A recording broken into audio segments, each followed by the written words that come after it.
Kita beralih ke informasi seputar wacana reshuffle kabinet. Kepala Staf Kepresidenan Teten Mas Duki menyatakan dirinya tidak mengetahui apakah akan ada perombakan dalam kabinet kerja.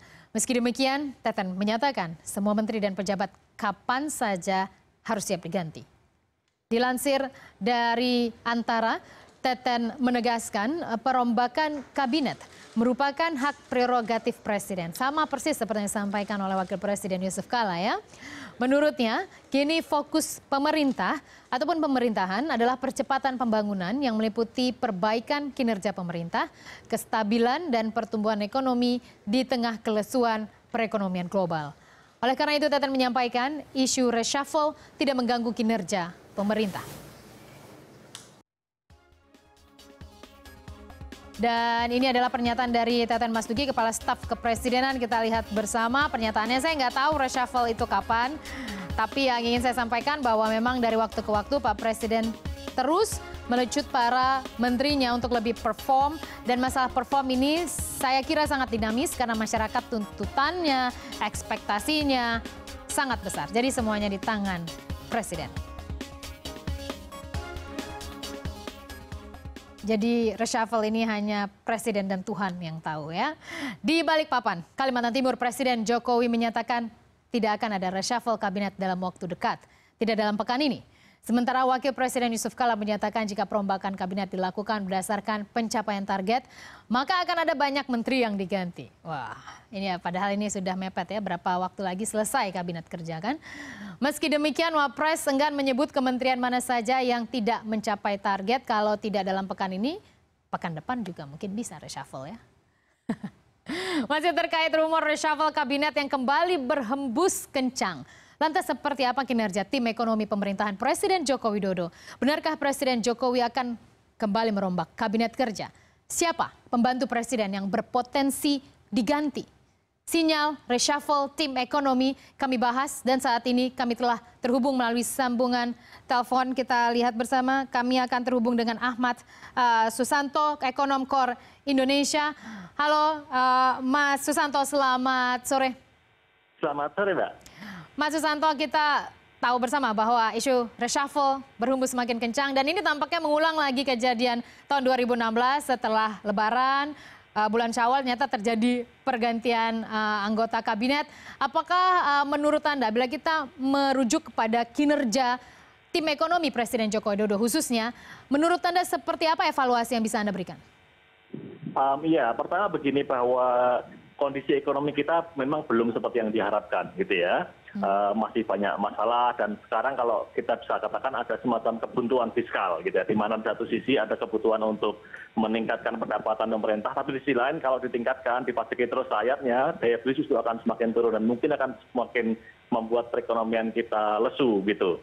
Nah, di situ memang ada tantangan besar gitu ya. Tetapi saya ingin mengatakan bahwa terlepas dari tantangan itu sebenarnya kita tidak bisa serta-merta mengatakan bahwa kalau ada reshuffle akan lebih baik.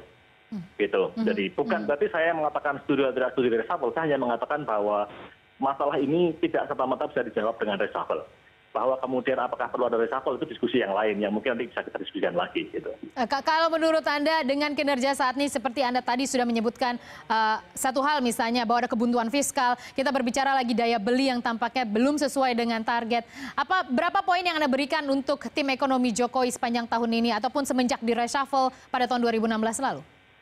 Wah, kalau harus berikan poin terus terang tidak mudah ya, karena itu tergantung benchmark ya, tergantung kita menggunakan indikator apa begitu ya. Tapi yang jelas mungkin saya bisa mengatakan hasilnya belum benar-benar seperti yang kita harapkan gitu ya. Dilihat dari kinerja bahwa meskipun tim ekonomi kita itu ada secara individu-individu sebagian merupakan orang-orang yang dipandang kompeten, tetapi kemudian sebagai sebuah tim, saya tidak melihat mereka sebagai satu tim yang kuat, yang punya satu visi yang sama, bergerak ke arah yang sama, saya tidak melihat itu. Pak Susanto tidak memiliki visi yang sama, tidak bergerak ke arah yang sama.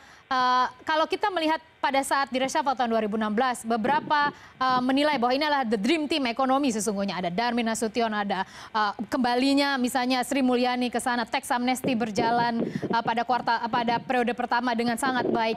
Tapi kalau Anda menyebutkan tidak ada visi yang sama, apakah mungkin kita bisa merujuk pada satu hal yang paling kasat mata, misalnya antara Menko Maritim misalnya dengan Menteri KKP? Apakah itu menjadi beberapa hal yang membuat Anda berstatement bahwa tidak ada visi yang sama? Iya, sebenarnya kalau yang pertama bahwa Kemenko Kemaritiman dengan Kementerian KKP kan sebenarnya di luar tim ekonomi kalau kita lihat dalam perspektif yang sempit. Walaupun dalam perspektif yang luas ya itu juga terkait dengan perekonomian kita. Yeah. Tetapi yang saya maksud ya betul. Jadi bahwa sekarang pekerjanya itu masing-masing bekerja sendiri-sendiri dan tidak selalu sejalan. Dan tidak selalu pada bukan cuma sejalan, tapi juga tidak satu ritme gitu, sehingga kemudian semuanya menjadi lebih sulit gitu.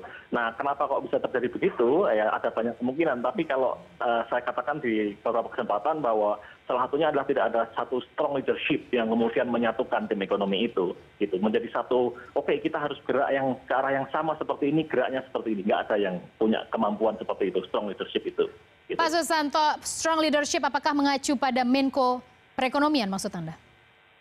Bisa jadi pada level Menko Perekonomian, bisa jadi pada level Wakil Presiden, bisa jadi pada level Presiden gitu, sehingga di tiga-tiganya juga berpengaruh gitu ya. Dan disitulah kemudian makanya kalau kita kaitkan kembali lagi ke reshuffle, saya bukan termasuk yang terlalu optimis bahwa semua masalah kita selesai katakanlah ketika diganti menterinya. Saya termasuk yang melihat seperti itu. Baik, banyak juga memang. Mungkin Anda salah satunya juga yang menyatakan reshuffle saat ini jadi belum setahun, kemudian ganti lagi. Menuju ekonomi yang sustain itu agak sulit mungkin begitu beberapa ekonom berpandangan. Tapi menurut Anda sendiri, kalaulah memang akhirnya terjadi reshuffle, apakah Anda melihat ada kaitannya dengan tahun politik 2019? Ya, yang jelas kan begini, tahun politik kan kira-kira masih 2 tahun lagi dan tetapi persoalannya gini, kalaupun ini reshuffle tidak ada seorang pun yang bisa menjamin bahwa sesudah ini nggak ada reshuffle lagi gitu. Selalu setiap kali reshuffle kan kita selalu seolah-olah ada this is our last reshuffle gitu. Tapi kemudian begitu terjadi ya habis itu bisa terjadi lagi gitu. Jadi kalaupun kemudian mau dikaitkan dengan 2019, ya mungkin ini satu usaha untuk mengarah ke sana, tetapi juga tidak ada jaminan bahwa ini adalah reshuffle yang terakhir gitu. Nah, kedua saya melihat begini fenomenanya, justru reshuffle itu hanya semata-mata seperti game aja, sebagai sebuah permainan bahwa ketika ada reshuffle maka ada excitement baru, ada kegembiraan baru, ada euforia baru gitu. Saya melihatnya lebih ke situ dan di situ kegembiraan itu macam-macam. Kalau dilihat dari sebagian orang yang sekarang belum di kabinet ya berarti kegembiraan bahwa membuka ruang lagi untuk kocok ulang, kalau yang punya menteri bisa masuk begitu. Kalau yang media seperti kita gitu ya, oh ini kesempatan rame nih jadi diskusi yang menarik gitu. Tapi saya melihat itu ada ya seperti itu. Baik, Pak Susanto, kita tahu bahwa tim ekonomi mostly saat ini adalah profesional. Ada beberapa sedikit yang berasal dari partai. Apa kekhawatiran Anda ketika nanti terjadi reshuffle dan mungkin saja masuk orang-orang partai baru dalam tim ekonomi Jokowi? Memang selalu ada kekhawatiran bahwa ketika masuk orang partai lalu kemudian akan membuat situasi menjadi lebih sulit karena mereka dianggap punya kepentingan tertentu yang membawa kepentingan partainya. Tetapi saya ingin mengatakan bahwa walaupun orangnya bukan berasal dari partai pun tidak berarti dia tidak punya kepentingan juga gitu. Karena ketika seorang itu ditunjuk menjadi menteri, pasti ada yang menunjuk dia, ada orang yang kemudian mensupport dia untuk jadi menteri, dan disitulah selalu ada ruang untuk kemudian siapapun dia pasti punya kepentingan, entah dia berasal dari partai politik ataupun bukan. Gitu. Jadi saya setuju bahwa ketika berasal dari partai politik ada challenge baru, ada tantangan baru yang terkait dengan partai politik mereka, tapi bukan berarti kalau bukan berasal dari partai politik pun sama sekali bebas kepentingan. Saya melihatnya seperti itu. Terakhir mungkin Mas Susanto, rekan-rekan kami dari CNN Indonesia juga selalu mantengin istana. Ada orang-orang yang datang ke istana, ada Mulyaman Hadad. Kemudian juga ada nama-nama yang beredar seperti Mirza Aditya Suara yang akan masuk ke tim ekonomi Jokowi. Tapi tadi Anda menyatakan bahwa bukan satu-satunya solusi reshuffle kabinet untuk memperbaiki kinerja tim ekonomi. Apakah Anda optimistis akan terjadi kocok ulang untuk tim ekonomi Jokowi? Kalau melihat situasinya sekarang sih kayaknya memang akan benar-benar terjadi kocok ulang ya. Hanya persoalannya kita tidak tahu. Tadi jenengan Mbak sudah bilang bahwa kita nggak tahu, yang tahu itu hanya presiden saja. Tapi sepertinya memang akan terjadi gitu. Dan secara pribadi ya memang beberapa nama yang disebutkan itu cukup baik gitu. Hanya masalahnya tidak tahu nanti mereka akan ditaruh di mana gitu. Dan apakah kemudian betul-betul cocok dengan itu, apakah lebih baik daripada yang menteri sebelumnya, nah kita baru bisa memastikan sesudah selesai reshuffle. Baik, Ahmad Susanto, Ekonom Core Indonesia, terima kasih telah bergabung bersama kami di CNN Indonesia Business.